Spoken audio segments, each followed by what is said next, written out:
Good afternoon and happy Thursday, everyone. It is Scott Wohlers with River Place Capital. It is Thursday, August the 24th. I want to touch just a brief bit on what markets did last week as markets continued their August pullback with the S&P 500 down 2.11% on the week. The mid-cap index was off worse, down 3.07%. And even worse were the small caps as measured by the S&P 600 were down 3.6%. So markets continued their pullback in August, and I wanted to take just a couple minutes to discuss what's really the main factors causing this market pullback that we've seen. Is it healthy? Is it normal? And is more to be expected? And then talk about interest rates and where they are and kind of being a cap on stocks as well, and where we see inflation and interest rates going from here. So surprisingly enough, with the start that we've had to this year coming into August through July, we had actually not had a 5% pullback in the S&P 500. Including the banking crisis in March, including all of that, we had not seen a full 5% pullback of the index itself year to date. Now, 5% pullbacks in the equity markets are very, very healthy and natural and come very frequently, and they're very part of just normal investing. And so part of why we're seeing some of this is we had such a nice run year to date.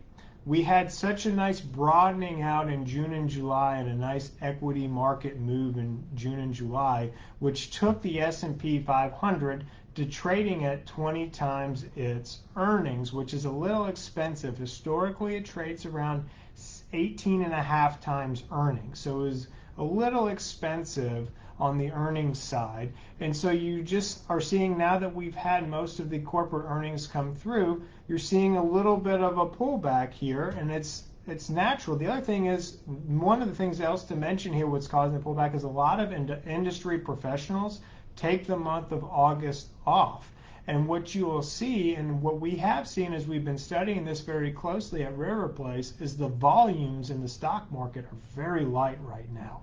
And what I mean by that is there's just not a lot of activity going back and forth, which means the market's not as liquid as it normally is, which creates more volatility in the marketplace and allows things to fall more violently than they normally would in a more liquid market. And then, so we have seasonality, we have the 5% pullback that we haven't had all year, and then we have the impending Fed speech, and you have people not wanting to get out in front of Jay Powell's press conference tomorrow and what he may say about the future of rate hikes. We did have a Fed president come out today, the Fed president from Philadelphia, who has been hearing from regional banks and businesses in his district that they would really like to see them pause on raising rates, and that sent the market down a little bit today. So we at River Place, going into interest rates and that the 10 years kind of been a cap on the stock market as it's continued its march much higher. It hit highest levels that it's hit in a long time at over 4.3% on Monday. Now it's marched back a little bit since then, but it's still hovering above 4.2%, which is higher than it has been since the lows of October last year.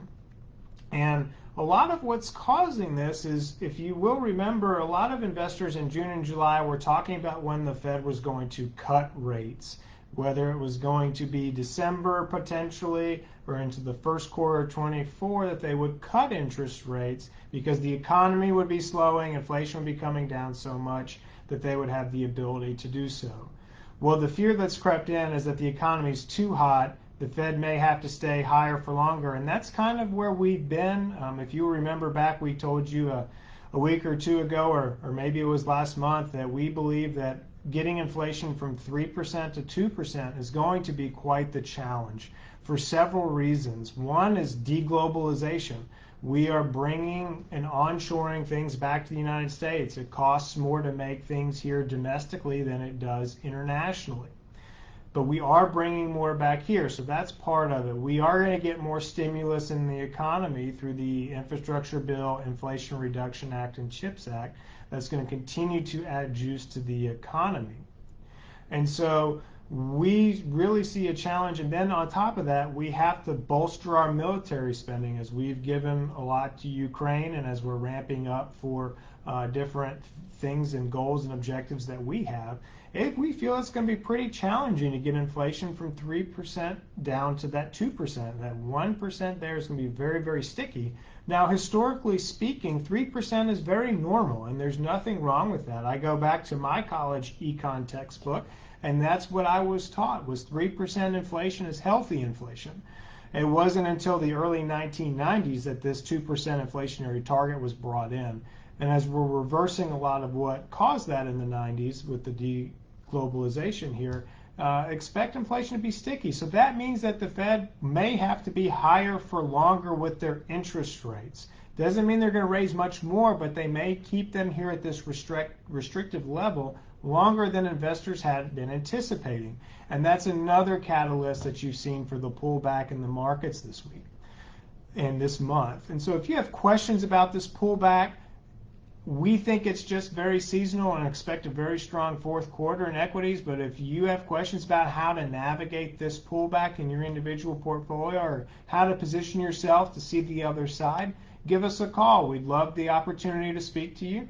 You can reach us at 904-346-3460. As always, check us out online at www.riverplacecapital.com. Have a great rest of your week, everyone. Thanks so much.